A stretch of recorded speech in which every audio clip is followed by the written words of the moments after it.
Hello again everyone. So you can probably tell from the title of this video that this is going to be something completely different to the usual content. If you're coming from my previous videos, this is not going to be related to Seraph of the End, I'm afraid. And this is just a bit of a self-indulgent video to say hello to the people on AO3 because I write fanfiction now, and I just wanted to say hello to the commentators who have asked some really cool questions online and hopefully answer some of those questions basically. So yeah, if you're one of my usual subscribers and you're looking for Seraph of the End content, this may not be the video for you. That's absolutely fine. I will see you in the next one. But if you are here, I know that chances are you've clicked on the link from Ascension Paradox on AO3, which is a fic in the Hannibal fandom. So yeah, very nice to have you. If you've happened to stumble across this video organically, I guess I should just do a couple of explanatory pieces. So my handle on AO3 is exactly the same as on YouTube. It's Artemiaz, and when I say that I'm writing for the Hannibal fandom, that is the Hannibal NBC TV show, which aired I think between 2012 and 2015. And I'm very late to the party because I only actually finished the series in December of last year, and since then it's basically taken over my fucking life. So what about Hannibal itself as a show, if you've never seen it before? Well, first of all, yes, we're talking about that Hannibal, Hannibal the Cannibal, serial killer extraordinaire, Silence of the Lambs, that whole franchise. So needless to say, it is a horror, it's gory, but it is also part twisted romance, part black comedy, and complete and utter psychological warfare. It is amazing. It's a piece of art that's unlike anything else I've ever seen before. So if you're in the very lucky position that you've never watched it before, I highly recommend checking it out, with the very strong caveat that only if you are over 18, because there are things I have seen in this show that I never thought I would ever see. There is some real nightmare fuel in this series, oh boy. And there's also some very beautiful things, and the two are not mutually exclusive. So then, on to the reason why you're actually here, which is to listen to me ramble about fanfics. A bit about me as an author, I suppose. I'm a complete amateur, just putting that out there straight away. I'm not a professional by any means. By day, I pretend to be a normal, productive member of society with a 9-to-5 office job. And by night, I come home, I kick the shoes off, I sprawl out on the sofa with the laptop, and I dive into the weirdness of my mind that haunts me on a day-to-day basis. I'm also perpetually over-caffeinated and sleep-deprived, which is probably coming through right now, and during the fix as well. So, yeah, hi. This is me. Going on to talk about the fics themselves then, I'll concentrate on Ascension Paradox because that's the one that I've been getting the most questions about, like, what the fuck have you been smoking to come up with this? I made a joke at the end of one of my other fics, Suits Just Fine, which is like a post-fall multi-chapter fic, the obligatory post-fall fic that you do when you finish Hannibal and you have like a minor mental breakdown. It was that fic that I had to do after I finished the series.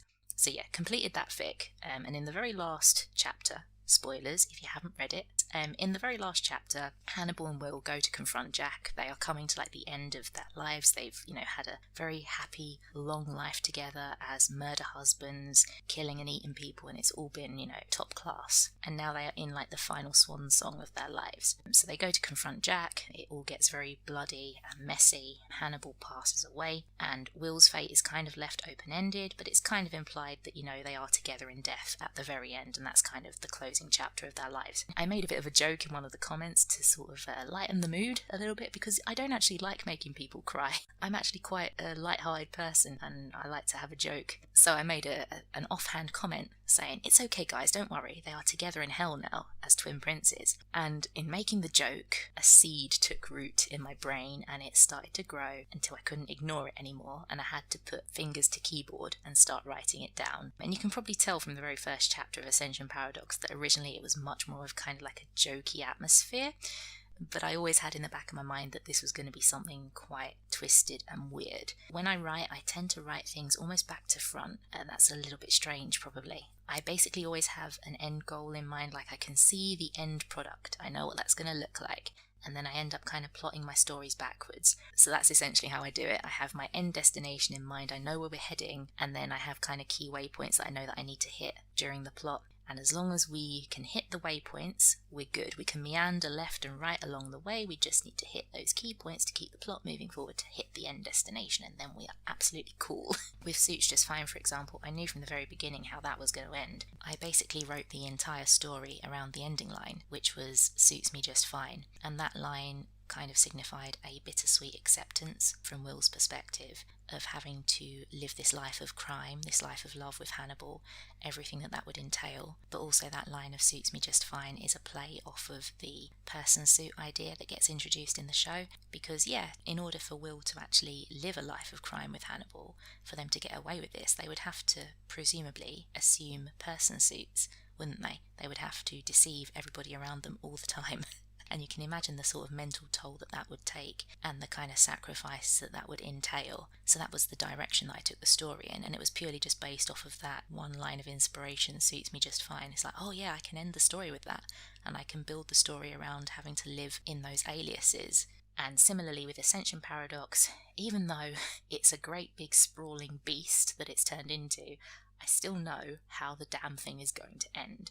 It's just a question of getting it all down onto the page. I wish I had a team of writers. I wish that I wasn't a full-time office job lady, but I am, and so I have to work with what I've got. Delving into a bit deeper as to the sources of inspiration for the story, because yeah, it did start out as a joke, which grew out of hand, but you know, along the way I have obviously been drawing on various sources, consciously or subconsciously, so I can talk a bit about those.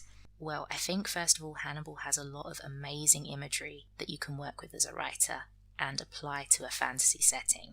The melted clock that Will draws when he has the encephalitis, that is such a good image. If you're trying to work with like magic and time manipulation, oh my god, such a cool image. Another great piece of imagery obviously is Hannibal's memory palace that he uses to catalogue and remember items. In Ascension Paradox, I literally just took that idea and thought, oh, I know, that can be his lair in hell. He's going to be living it up down in hell with his, Lecter Palace, and his inner sanctum is going to be like the chapel. Oh, I can't remember the chapel's name now. I can see it in my head. I can see the image, but I can't remember the name of it, and I don't want to misquote it. And the Wendigo, of course, which in the show represents Will and Hannibal's connection and Will sort of growing in a darkness. In Ascension Paradox, I've applied that to be literally, like a demonic creature that exists to police Hannibal's palace. So yeah, just so many good images that Brian Fuller has basically just presented to me on a platter, really, and I'm just taking them and running with them. I also get quite a lot of inspiration from music. I would say that the main song that has inspired me when writing is a little folk song called Not the Villain by S.J. Tucker. If you have a listen to the song, read the lyrics, from Hannibal's perspective, his point of view in Ascension Paradox is that he is not the villain of the universe. And he and Will may actually have more in common than Will yet realises, as at the point of recording anyway. I think we're only on chapter 21, and the ending of the story, the last kind of third of the story onwards, is going to be based on the progression of that song. So if you want to try and work out what's going to happen, by all means, have a listen, have a read of the lyrics, have fun. I can't spoil, unfortunately, that wouldn't be fair. Aside from music, I think I've also been influenced just by other TV shows that I've watched as well, with regards to like the fantasy elements. So because the fic is looking at time travel, I think that Doctor Who has definitely had an influence there. In fact, Will's whole power in this story with the water is definitely partly inspired from an episode of Doctor Who called The Waters of Mars, which basically puts a really good spin on how we usually think of water as kind of this tranquil, life-giving substance that we can rely upon, and it takes that idea and it flips it on its head into water being this extremely dangerous thing that's often underestimated. And Will in the show is actually quite often associated, with water. He's got the whole thing about sailing. He is shown often like drowning. I think in the very first episode, actually, like he has his face under the water in the sink, doesn't he, in the bathroom, where Jack later does the whole, use the ladies' room, shout. Yeah, he has his face under the water, so he's drowning there. I think there's other times where he's like drowning in his bed, or he's standing like on the beach and there's like the tidal waves. So yeah, Will is often associated with water in the show, and that was something that I had a lot of fun exploring. So yeah, definitely I took some inspiration from Doctor Who. I think also Good Omens, with the whole, heaven as a bit of a bureaucracy. I think I've definitely taken some inspiration from that. And obviously the fact that heaven and hell, angels, demons, like it's not about who you're aligned with, it's about your personality and who you actually are. Like that's what determines if you're a good person or not the colour clothes that you wear. And I think The Matrix as well, I've definitely got some inspiration from that. just in terms of going back in time, going to a different reality, creating parallel realities. Do you actually know what your real self is or not?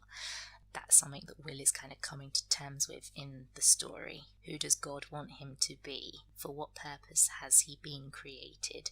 Does he have a will of his own to influence that purpose?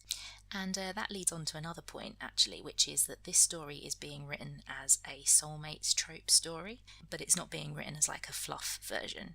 Spoilers, in case you hadn't realised, this is not a fluff story.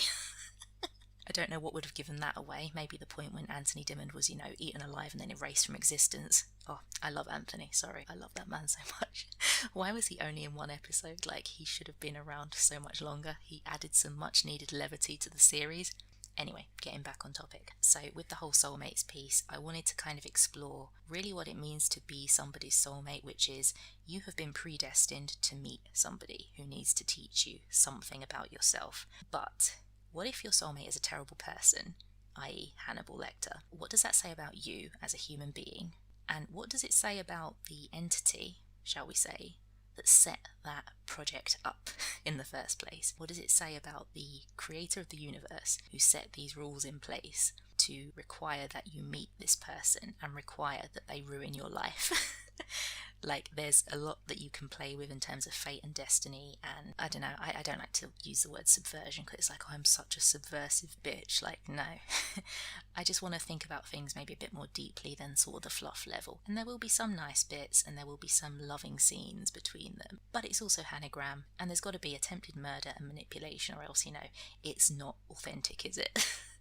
So I'm playing with that as a concept, and I haven't, fully got to that point yet in the story because I'm still doing the fucking build-up.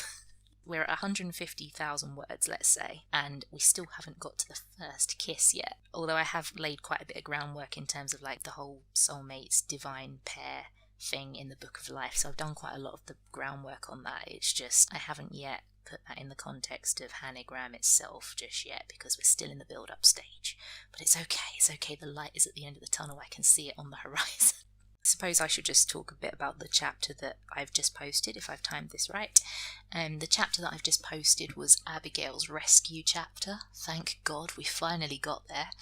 Writing Mason Verger was a fucking experience, I can tell you that. Like, I have never felt dirty writing a character before. I've written Hanagram smut. And Hannibal Lecter is not exactly a clean character. But, oh my god, writing Mason Verger was a fucking disgusting experience. And he's not finished yet in the story either, so I have to go and get back into that character at some point, and I'm dreading that, to be honest, because it was horrific. It was fun, obviously, to write Margot, kicking ass, taking names, but I didn't want to do it, in the typical, oh yeah, she just magically defeats like a whole fucking army. She uses her intellect to bring the angels in, get them to distract Mason's forces, basically, leave him vulnerable, and then she fucks off to go and find Abigail and give Freddie and Beverly the breathing space they need. But I didn't just want to have it as kind of like the cliche trope of a strong woman underestimated by everybody, takes on a whole fucking army by herself and wipes them out. Like, no, Margot is, in the show, she's a strong character, but she is limited. She has to rely on her wits, and often Mason outsmarts her. So I wanted to kind of keep that true to her character in that she is using her wits here to distract Mason's forces by doing the whole thing with Beverly's gun, drawing the angels to Mason's domain. That then means that Mason has to deal with the angels, and it gives Margot the opportunity to actually go and find Abigail Hobbs. The other thing that I really enjoyed writing was the whole dynamic between Beverly and Freddie, because in the show those two don't interact at all, but I think they have very interesting contrasting personalities in that Beverly is kind of a beacon of goodness in the show. She's the one that sort of reaches out to Will, she listens to him, she is an embodiment of sort of justice, and obviously that's why she suffers such a terrible fate at the hands of our favourite demon lord.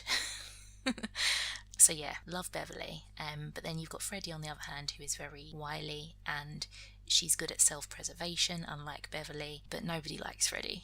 Freddie is a fucking pest, and nobody likes her.